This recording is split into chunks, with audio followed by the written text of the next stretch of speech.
Mike Lynn, Memorial League. Week 1, Power Rankings. Brought to you by U.S. Bank Stadium. It's a great place to get your V and your D waxed. All right, gents. We're 1 week in. Let's dive in to some results. Mulva Thrill wins a barn burner versus Weapons of Matt's Distraction. Nice name, not 84-80. Stuntcock comfortably cruises to victory over an underachieving Tommy's Terminators, 74-55.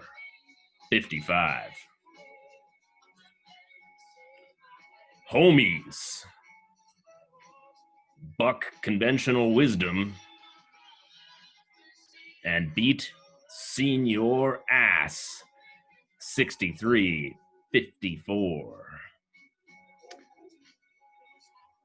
Meanwhile, Team Mangravy eked out a last-second victory over Tuckfest, 57-56, because Denver kicked 0 field goals. And former MVP Power embarrasses yesterday's Corn, 63-44. And finally, in a surprisingly entertaining matchup, Stern Rake, on the backs of Aaron Rodgers and Devontae Adams, crushes Juchi's Giant Jock, 78-68. All right. Pretty high-scoring week 1, all things considered. I don't think we had that many weeks last year where the average score was in the 60s, but here we are at 65. So there's your week 1. What does that mean from a standing standpoint? Well, obviously, half the teams are 1-0 and half are not. So I'm going to skip ahead. Okay, so here's what Real Time Sports thinks. They think Dave's team is elite, and they might be right. And they think that yesterday's Corn is terrible, and they might be right. I am this year going to institute a policy of wild fluctuations in power rankings after week 1, and really throughout the season. Why not shake things up and have some near-term and short-term bias affect how we rank the teams? Let's keep it fun. All right. So with that being said, what do I think? In the pit of despair, coming in at number 12, you have yesterday's Corn. More like Saquon Barkley. He had like 6 yards, and then I added it up between, even with Kirk's 30-something yards rushing, you had under 100 total rushing yards and under 200 total receiving yards, and that is a recipe for being in last place. Sorry. The biggest faller from number 1 to number 11, Tommy's Terminators. I think obviously Lamar and Hollywood Brown are very good, but Connor was so bad. And you don't have any running back depth that I had to move you down. Number 10, Senior Ass. The buck bet may not pay off. Brady take out his rushing touchdown, which he's not going to do very often, and he had 10 points, and then Fournette had 0.2 points, and Mike Evans had 1 catch, and now Kittle's hurt, and your starters had 11 total catches, including running backs. So maybe Benny Snell can save you. All right, who's got a chance to contend? Number 9, the Homies. Maybe you are smarter than me. It's entirely possible. You're smart, I'm stupid. 2 tight ends from the same team could be a winning formula, and I just don't know what I'm talking about. But you did have 3 guys on your bench with 0 points, but hey, it is Jonathan Taylor season now.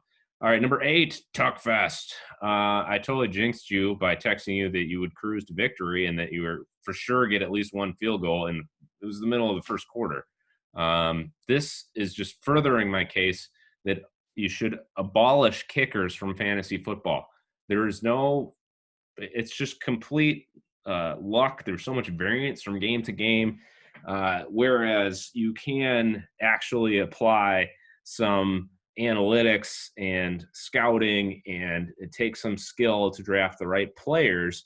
Kicker, it's just like take someone from a good offense and hope for the best. And it's kind of stupid that we add that random element to an otherwise less random game. Anyway, that's my rant over on that. I think the combination of Fant and Andrews as your starting tight ends will be what powers you to future victories going forward. Number 7, Juchi's Giant Jocks. Josh Jacobs got in the end zone 3 times. He forced 10 missed tackles in week 1.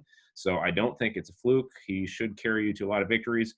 But obviously now Michael Thomas is out for a while, and your other starting running back, Mark Ingram, did not look that good. So let's see if you can hold and get some more victories. Okay. On something or on to something. And my formatting sucks, but I did this in like 10 minutes, so forgive me. Number 6, former MVP power. Mahomes, Julio, Drake, that's about as strong as the top 3 gets. You got Robbie Anderson sitting on your bench. I think you should start him because he's obviously Teddy's go-to guy, and he's a big play receiver. He has been whenever he's had a chance. He's the type of guy that will obviously, he's not a PPR value because he's not going to be that 10 or 12 catch guy, but he is a deep threat. And then you get T.Y. gets to go up against the Vikings' atrocious cornerbacks this week. So should be interesting to see what happens there. Number 5, Stern Rake. Totally underrated this team. Just overlooked the fact that he has a number 1 wide receiver and number 1 running back. And I was like, this team sucks. Got one team. So obviously I'm not smart. And then Aaron Rodgers looked really good. Obviously concerns, though, that Mac is now out for the year. He was an iffy start even if he was healthy. Now he's done for the year.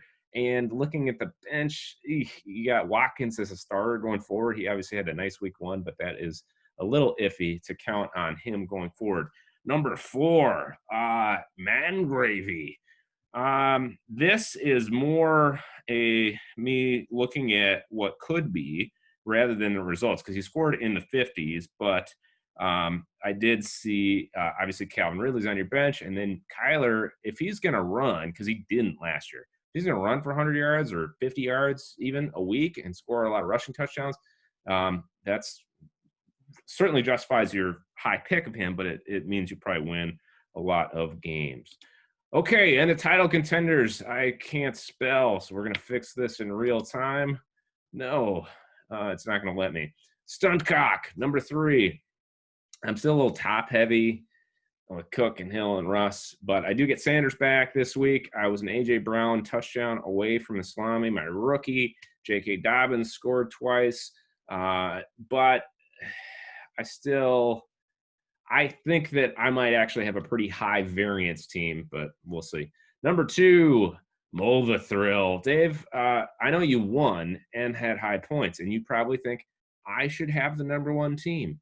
I do wonder how, if Josh Allen fantasy football results are always going to be pretty good, or is he going to have weeks where it comes back down to earth? Chubb, I thought, was obviously not good, but the rest of the team, obviously very good. Slayton might have been a real steal in there, and I think this team is going to be tough to beat week in and week out. And coming in at number 1, a team that actually lost in week 1, how do I justify that? Well, there is projection here. It's power rankings. It's not just standings, it's power rankings. And we have weapons of Matt's distraction. Nice name. Not Thielen being a true number 1 means you have this Thielen-Galladay combination that could be very tough. And I know Jerry Jeudy's results on the field were not all that impressive, but he had 2 drops, and both of them he had like acres to run if he hangs on to him. And he's normally a very sure-handed player. I think that he's going to feature heavily in that offense, even after Cortland Sutton comes back, and perhaps it even frees him up more with Sutton on the field and drawing some coverage. I like this team depth-wise. Aside from rostering something called Adam Troutman, I think this is as strong team as there is, hence the number 1 ranking. If I could point out one concern, it would be that Drew Brees is your quarterback, and I just think that he is a little overcooked, and Joe Burrow might not be ready to pass the torch to just quite yet. Okay, so I'm running a little long here, and I have to go coach flag football, so we're going to go ahead and get to predictions.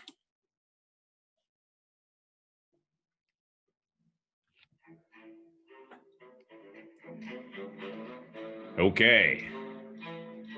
In a nail-biter, Team Man Gravy squirts past Tommy's Terminators 63-60. In a less competitive affair, however, Weapons of Matt's Distraction gets in the win column with a 70-56 win over Stern Rake. Mova Thrill stays 2-0 and doesn't lose much sleep in his matchup versus former MVP Power, 66-51. Stuntcock comes down to earth a little bit, but still ekes one out over Homies, 58-53. Juchi's Giant Jocks moves to 1-1 comfortably over yesterday's Corn, 77-43. And finally, Tuckfest keeps Senior Ass in the losers column, sneaking by at 61-59. All right. That is how I see it, folks. Good luck to everyone this week, except for Todd. Bye.